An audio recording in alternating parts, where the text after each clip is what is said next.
Please come, Garima. Please come. Good evening, ma'am. Good evening. Please sit down. Your seat is there. Thank you, sir.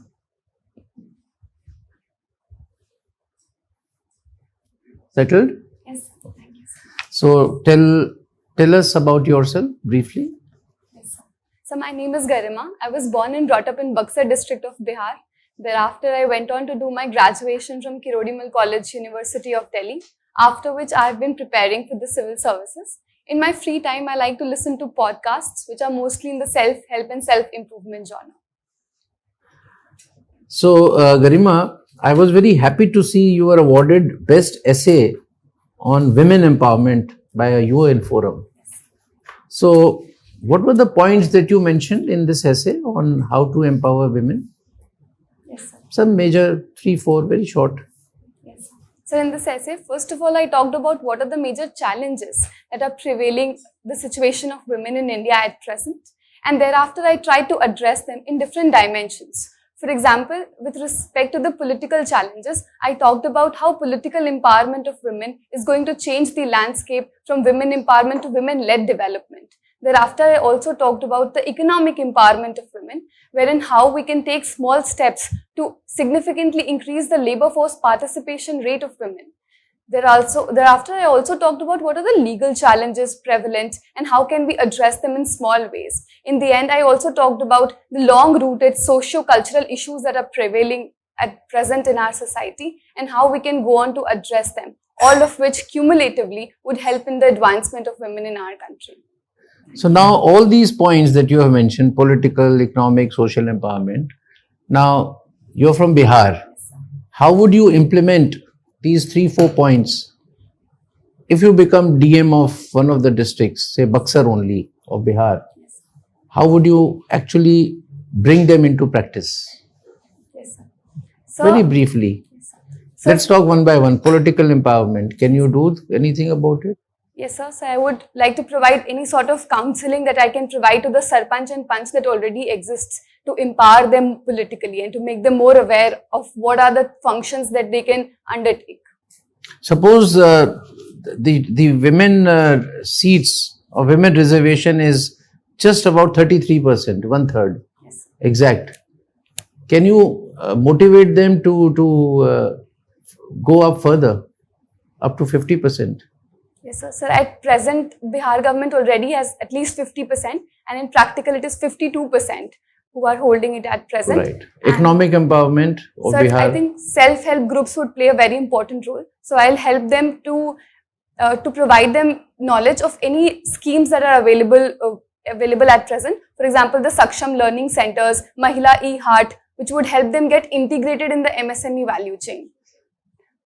Sir, for the social empowerment, I would first of all empower them in terms of their health and nutritional aspect, make them aware about it, provide them vocational education and skills that would help them, and also provide them any counseling with regard to domestic violence or other issues that they are facing. This prohibition in Bihar prevented some domestic violence? Has it helped? Yes, sir. So prohibition was a policy which was implemented because of the plague, because of the condition that women were facing in Bihar. And I think it has immensely helped and improved the condition of women in Bihar. So, Garima, you are an accountancy student also. Yes, sir. Now, the budget is presented annually by the union government, also the state governments. Now, there are 3, 4 statements, profit and loss, balance sheet, funds flow statement. What exactly is the form of budget? So the budget is an annual financial statement, which is in the form of a balance sheet that is present, that shows the actual receipt and expenditure of the past year and the estimated receipt and expenditure of the upcoming year. But where are the assets? Where are the liabilities? So the macroeconomic policy statement that is presented, it also talks about the assets and the liabilities. No, but there are only current assets and liabilities. Yes. What about fixed assets and fixed liabilities? I am sorry, sir, I am not able. Or is it more we are discussing, Yes, sir. Garima? Yes. Don't have to be regretful. Yes. Government never says ki this is a financial statement, P&L or whatever. What about possibility of it being a funds flow statement?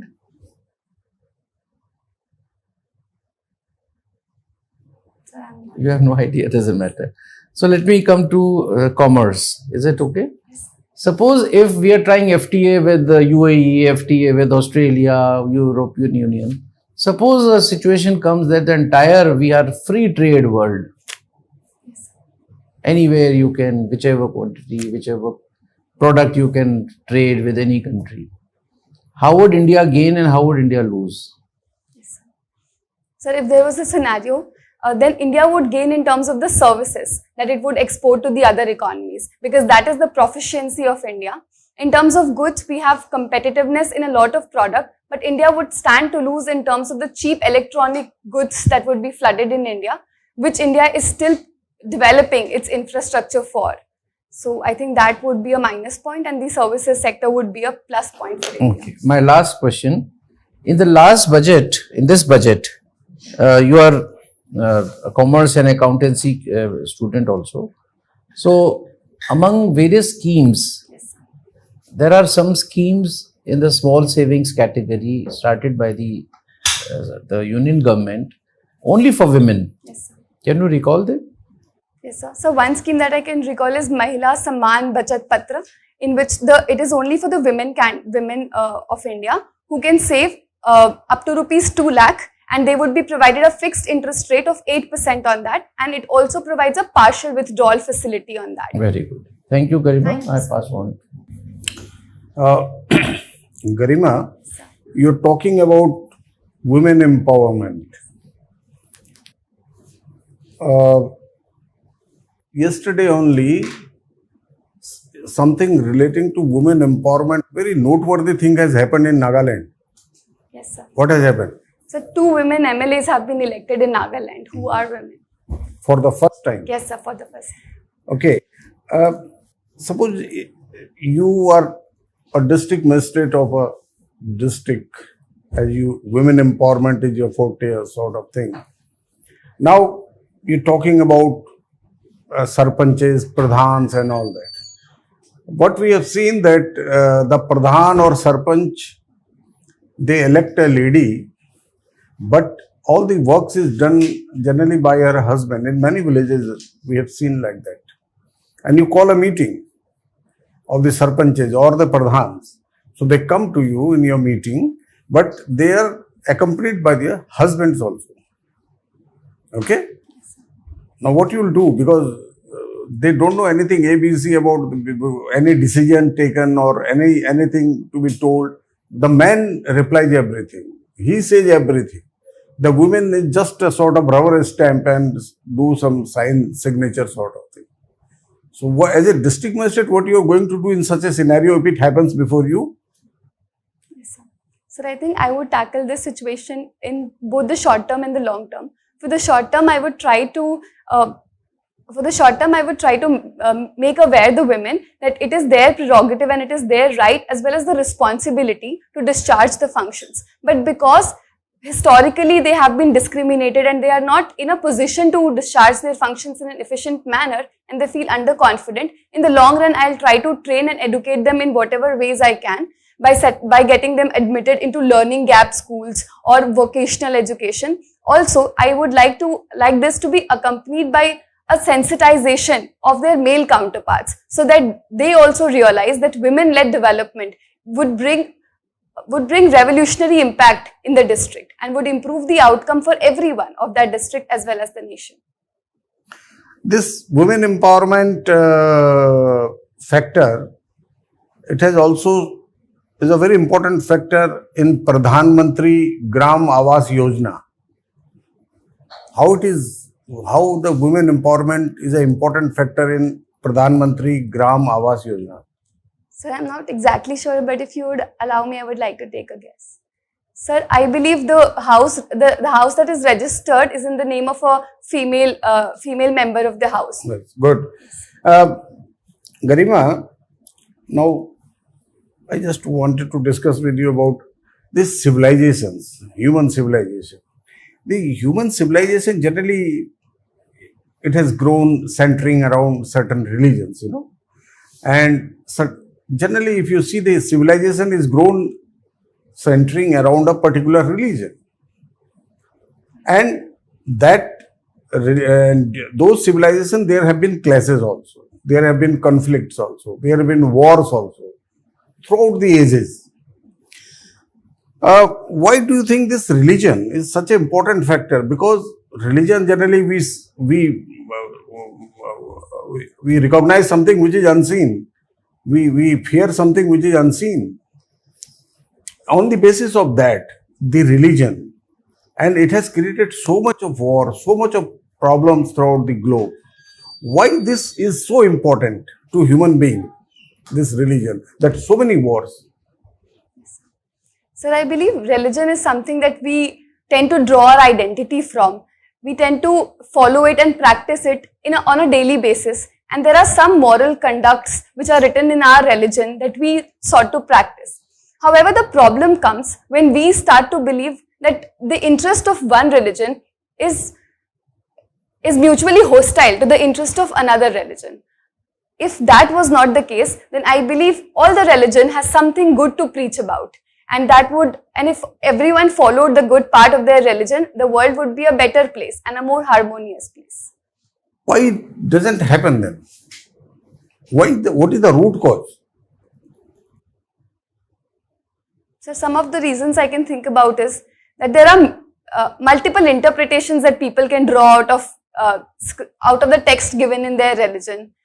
Apart from this, there are always certain antisocial elements that would try to socially engineer and take advantage of the cleavages that exist in the society. Okay. My last question is a current situation. Have you heard something about Belt and Road Initiative? Yes, sir. What is it? So, Belt and Road Initiative is a global development initiative undertaken by China, wherein it is trying to revive its ancient Silk routes and establishing trade and investment relations with countries all over the world. So, CPEC is a part of the Belt and Road Initiative, in which China is trying to connect its Xinjiang province with the Gwadar port in Pakistan, and thereby having an access or an opening in the Arabian Sea. But it has already access to Arabian Sea through Malacca, through Indian Ocean. It has already access over there. Why it is insisting on this route, land route? So the geopolitical scenario has been changing, and the world is now shifting to a more multipolar world, and powers like Japan, India are emerging. So China believes that its trade, and a huge part of China's trade passes through the Strait of Malacca. So it is China's Malaccan dilemma, which has led to an insecurity in the mind of China, so that it wants to create a buffer that in event of any insecurity, it would be able to bypass that route and maintain its trade relations through Arabian Sea. Why this Xinjiang province of China is always in news? Sir, Xinjiang province of China, as far as I recollect, is in the news because of the human rights violations that has been happening there. Is there a special community over there? Yes, sir. So the Uyghur Muslims reside over there. Good. Thank you very much. Garima, let's talk about your educational ed-tech startup. So can you tell us a little more about it? Sir, during my college, I worked with an edtech startup, which is an edtech consultancy firm with regard to Delhi school admissions. Delhi school administration. So do you think it has capability of being adopted by on a larger scale in India? So yes, sir. So in this startup, the model is that because of globalization, most of the parents are working parents, and there is a demand-supply mismatch in the seat availability of school. So we have to fill, let's say, 15 to 20 forms, and then the chances of this child getting admitted in one school increases. So I think given this scenario, it has a huge potential to be replicated in other cities as well. First starting from the metropolitan cities and then going on to the other tier 2 and tier 3 cities as well. Garima, you have studied accounts, so you know direct tax revenue and indirect tax revenue. So in this budget, can you tell me the figures of direct tax revenue and indirect tax revenue? I'm sorry, sir. I'm not able to. All right. So if you are made secretary in finance ministry and you are asked to raise revenues, which one will you touch, direct or indirect, to maximize the revenues?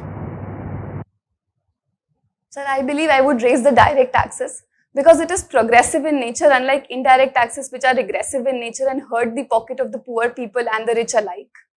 So I believe, and at present the direct taxpayers in India are the lowest among the OECD countries. So the tax base there can be increased effectively and it would not hurt the common man as well.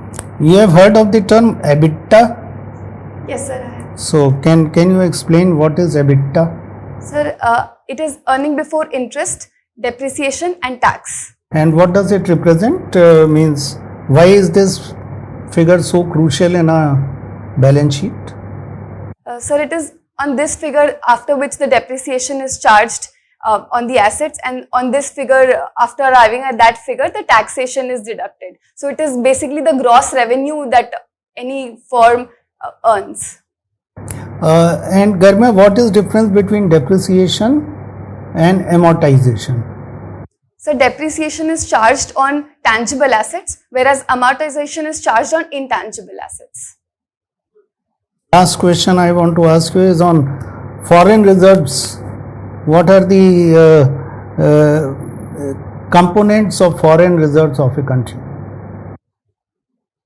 So a country's foreign reserves consists of the special drawing rights, then the gold and the gold bullions that the RBI keeps with itself, and the securities that the RBI holds in different nations of different government, and the dollar and the foreign currencies that it holds. So all of this constitutes the foreign reserves of a country.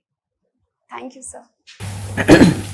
Garima, you are the Secretary, Ministry of Women Empowerment and Women and Child Development Department. All right. Now you have a desire that this Women's Reservation Bill should be brought before Lok Sabha, but the political will is otherwise. So as a Secretary, how will you try to influence, I am using the word try to influence the decision makers to see that it gets through, it goes to the Parliament, to the Lok Sabha? Yes, ma'am. I think it would be very desirable if this happens, and if given an opportunity, I would definitely try to present them case studies from all around the world. For example, the recent New Zealand Prime Minister Jacinda Ardern, who did really well during COVID, I would try to convince them using that. Secondly, I would also try to convince them in terms of equality and justice that would prevail once this bill passes, because women constitute around 50% of our population, and their representation in the Parliament is only 14%. Third, I would try to show them research and evidence that exists. For example, a research by Esther Duflo says that when women are in the position of policy making, then they focus more on social infrastructure, and the outcomes are not just benefiting the women, but are benefiting the entire country as a whole. So in that capacity. Now you are in IFS, Indian Foreign Service, and you are posted in one of the cities, you are posted in Tehran, and this incidence of poisoning of girls, going to the school is taking place. So how will you try to, and obviously you will not be in favor of this, what will you do to influence the public opinion against it in a subtle manner without compromising with the foreign policy or without compromising our relations with Iran? And this is a very tragic incident and it should not happen. In this respect, I would try to first of all take into confidence the influential figures in Iran. It can be the religious leaders who are not very radical but believe in equality, because they would have an appealing power there. Apart from this, I would also like to convey my message to the larger public in Iran about how the situation at present is tense, but slowly it would improve over the period of time. As per the latest report, GDP has gone down to 4.4%. What is the main reason for GDP lagging behind? Ma'am, the present estimate has been revised because the base year GDP has been revised, and it is an impact of that. But the GDP has been lagging behind because of multiple reasons. One that I can think of is that we are still recovering from the... No, there is only one reason which has been given. I am talking about only this quarter's GDP. Yes, ma'am. So there is only one reason. One sector has not performed well, manufacturing sector. So what needs to be done to bring it up?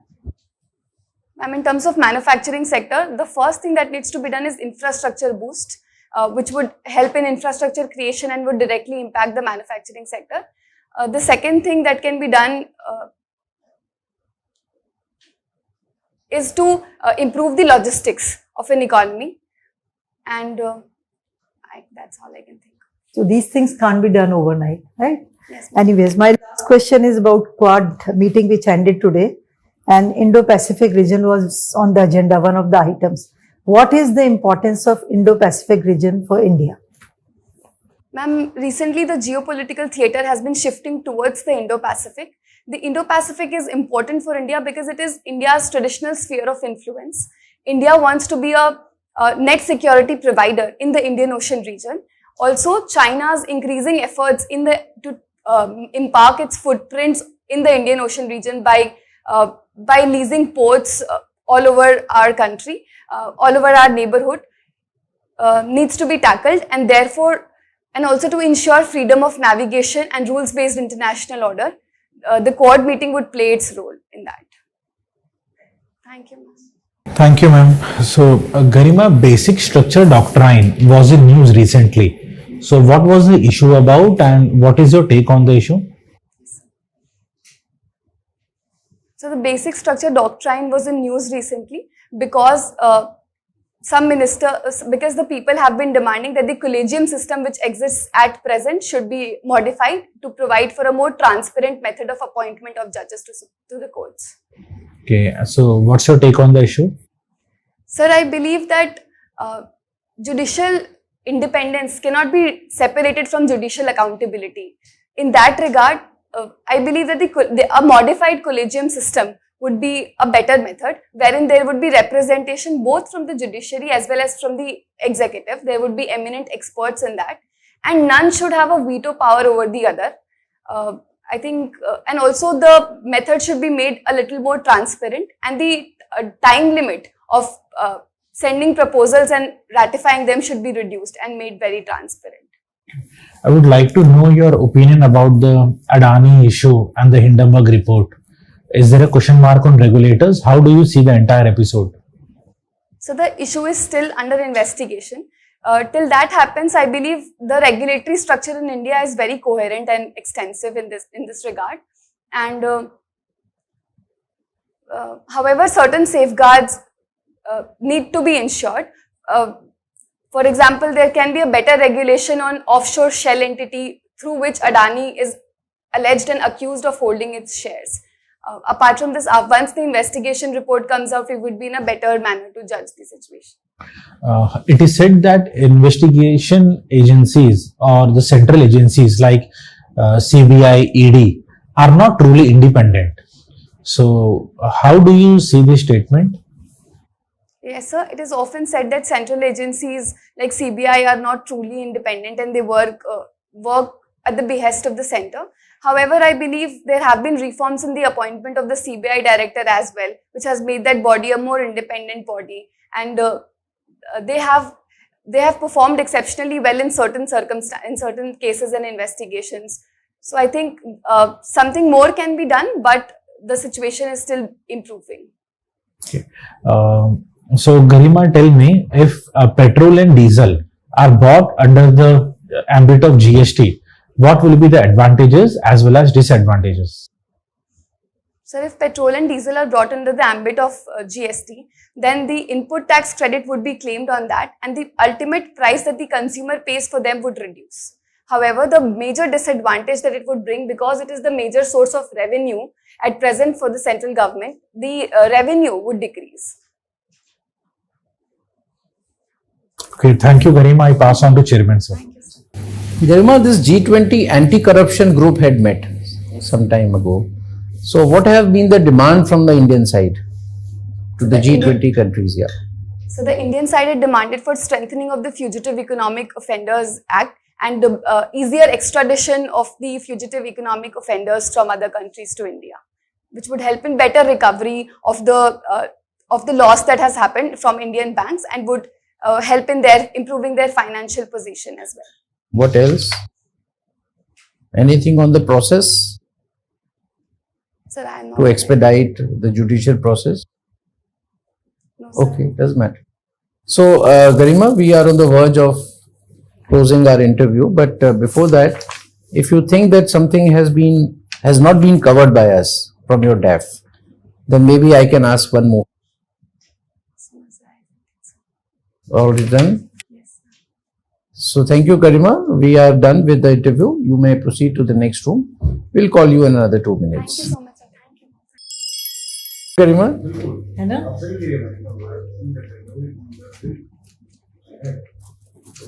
please sit down.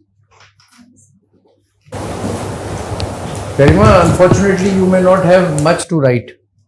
Guess why? Probably I did good. Yeah, because there is not many things that we are going to advise. Anyway, you have done exceedingly well, Garima. So you have already mentioned that you think that you have done well, haven't you?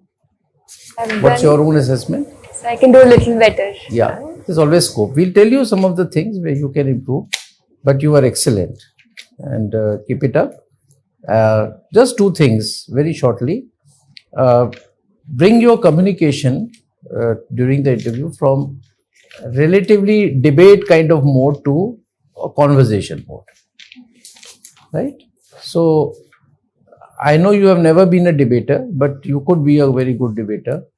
So what I saw and others also saw, that you were making your point very effectively. That is a good point. But your entire mode was as if, you are debating on a point. It's more on a baatcheet. So that is why I said, जब आप एक भी question answer नहीं दे पाई थी, मैंने कहा we are discussing it. It was like a conversation. So conversation में debate तब होता है जब आप one sided बोलते जाते हो. You did not raise your hands. I'm just to explain that what is. So just see your video again when you watch. So just as much as possible, जितना भी आप change कर सकती हो. नहीं change कर सकती तो you be as natural as you were today, because you have done so well. We have given you 72% for today's performance, which amount to near 200, right? So अगर कुछ भी नहीं करोगी तो तुम्हें इतना मिलना हमें लगता है निश्चित है, और अगर तुम थोड़ा सा चेंज कर लेती हो हल्का सा तो you will cross 200. That is for certain. That is my first point. Second, a few corrections. One about this Mahila Samman, you said 8%. It is 7.5. Just check it. And if you are not very sure about these percentages, you should avoid. Skip कर जाओ, कोई ज़रूरत नहीं है. कोई percent पे इतना कोई वो नहीं है. मेन है पता होना चाहिए कि हाँ, the moment you say महिला सम्मान this हो गया तुम्हारा नंबर पक्के, right? Secondly, regarding financial statement, since you are slightly stuck on that, never get stuck on such questions. ये कोई जनरल नॉलेज वाली बात नहीं है कि पता है तो ठीक है, नहीं पता है तो sorry. It was basically, that is why I said कि it is not a question which is written somewhere. There is no answer. But हमारी background accountancy का, and you are such a bright person, so we thought that we will discuss and think कि अच्छा भाई क्या है उसमें, क्या चीज़ नहीं है, क्या. You could make a try. Even if I say कि it is more like funds flow statement, I mean nobody will endorse my point because it is not written. वो FME नहीं कहती हैं कि today I am presenting the funds flow statement. But you being an accountant और accountancy आपने की है तो उस slide में I was asking. So isn't it more like a fund flow? Where is the money coming from? Where is the money going? Because you don't mention the assets. अब assets देने लगे तो न जाने क्या क्या अपनी बिल्डिंग का भी आ जाएगा, और कैश कितना पड़ा है वो सारा दुनिया खुल जाएगी कि what all money that we have, both current and versus fixed assets and liabilities also, कि वर्ल्ड बैंक को इतना देना, ये सब तो नहीं आता. It's just where the money has come from. वो आता है ना, रुपी बनती है, कहाँ से पैसा आएगा कहाँ जाएगा. So if at all somebody asks this question, it's more like a profit loss इसलिए नहीं है क्योंकि there cannot be any loss. A fiscal deficit is not a loss.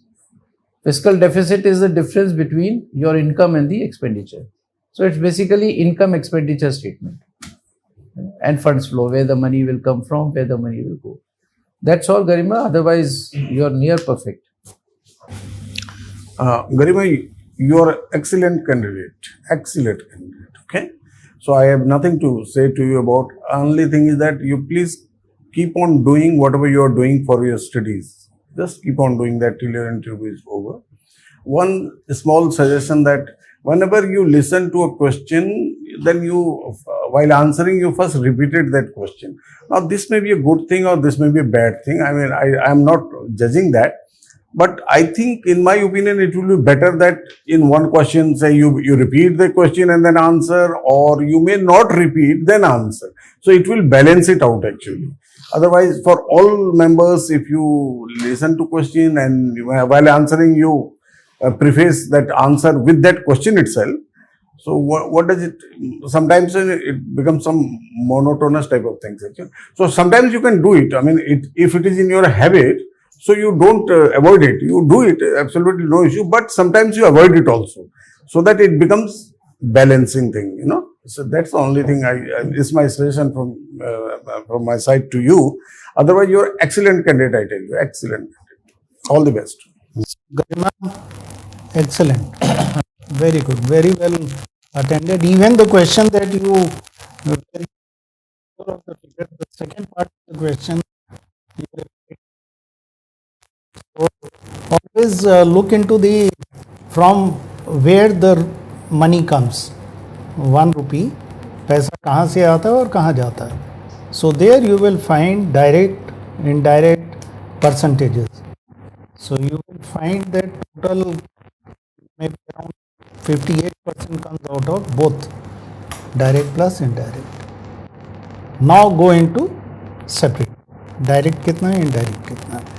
You need not give me exact figure. You could even mention the percentages, which is more than enough. And second part, you were right, where if you are finance secretary, what will you increase? Alright, so your analysis and reason was very good. And rest on, you addressed excellently. Well done, just keep it up. Garima, I was so happy on your reply as Secretary Women Development. You know, it was such a beautiful answer. But when it came to being ambassador in Tehran, you should have taken some time to think. No, you on opinion-based questions, situational questions, you should not hurry up the reply. You said, I will talk to religious leaders and all that. I think you should take care of that. And secondly, when you were not aware of this GDP and manufacturing sector, instead of guessing and coming out with wrong answers, I believe it's better to avoid, you know, unless and until you are very sure. Right? So, otherwise you are excellent. Thank you very much. So, Garima, nothing new to add. Just keep it up. Wish you all the best. I pass on to Chairman, sir. So, Garima, anything you would like to ask us? Sir, if you permit, I would like to ask ma'am what to do in that Tehran situation. आप बताओ, मुझे तो पता नहीं. आप ambassador हो, आप अपनी गवर्नमेंट की पॉलिसी के अगेंस्ट तो कुछ करोगे नहीं. So obviously, जिनके साथ आप interact करते हो, your colleagues or some dignitaries who visit you, you can just discuss in an informal manner. You can't do anything beyond that. You can't go to religious leaders and start talking about it. Isn't it so? You can influence the policy making in your country. Maybe they are able to play some role in that. But you have to be very cautious, no? Ambassador only does what is the foreign policy of that particular country. You don't go out of the way to talk to religious leaders or, you know, leaders, political leaders and all that. You don't do that, right? Anything else, Garima? Nothing?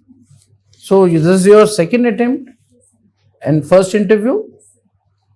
So, how have you done your mains? Okay, and by how many marks you missed the mains in the first attempt? Oh, acha, that. So you have done well. Which was your optional? Commerce and accountancy. Commerce and accountancy. You are happy when you came out? Yes, sir. I was very happy when I did paper 2, but paper 1, I think I could have done better. So you must be calculating marks, how much marks you will get. How much have you estimated? So in the entire Out of mains, 1800? so around 800 plus. So, Sumesh ji, Yes, sir. 800 it's पे क्या? enough. It's enough. 800 में 200 जोड़ो. Generally, sir, the toppers score around 950 to 1000. So अगर 200 गरिमा को 200 मिल जाते हैं तो 1000 में. टॉपर्स में. तो ये तो टॉप 20-30 तो होपफुली. So गरिमा, हम आपको मतलब कॉम्प्लेसेंट मत होना हमारे कहने से. Only to motivate. You have already done your main. You can't do much about it. But इसमें आप बहुत अच्छा स्कोर कर लोगी. Keep this spirit on for the another next 14 days. Okay. गरिमा अभी और थोड़े ज्यादा अभी मॉक्स मत देना. कभी कभी एक लास्ट मॉक ना कभी कभी नेगेटिव फीडबैक की वजह से वो माइंड में रह जाता है. So go with the positive intent only. And marks अभी सर ने शायद बता दिए हैं. We have told, I told 198 marks. हाँ, तो इससे ऊपर ही लाने हैं. ठीक है. Thank you, ma'am. Thank you. Wish you all the best. Thank you.